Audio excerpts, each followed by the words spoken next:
Down in Perry, Georgia pecan producers got the chance to attend this year's Georgia Pecan Growers Association's annual conference, a time that allows growers and industry professionals the chance to fellowship, see the latest and greatest equipment, and learn about what's happening in the industry.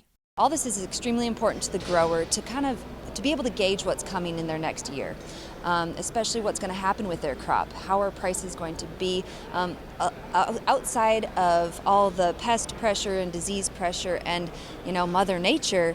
How else can they control what's going to happen with their crop and how are they going to profit this year? So that's all very, very important.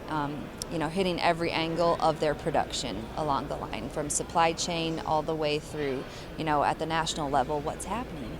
This year's conference comes on the heels of a very challenging year for pecan producers, which can be attributed to Hurricane Michael and its lasting impact it's having on trees. Last year's crop was short. It was short with pretty poor quality just due to the weather circumstances that we were put under. So we're looking forward to a heavier crop this year and looking forward to better quality, praying on Mother Nature to help us out in that department. But last year's crop was so short due to Hurricane Michael's effect on the trees. Pecans by nature are an alternate bearing tree, and so now almost the entire state's pecan production is alternate bearing on the same year, which means we're going to have high peaks and low valleys across the state in terms of total production. Experts like LENNY extension pecan specialist, says that even though they're expecting a better crop, costs, just like with every other ag sector, are going to be a big challenge this year, and is encouraging growers to play it smart this season. The biggest, as I mentioned, are those herbicide and fertilizer costs. But in addition to those, fungicide costs in growing pecans are always an issue, especially if it's a wet year.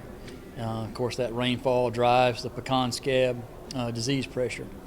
And if it's really wet, the more you got to spray.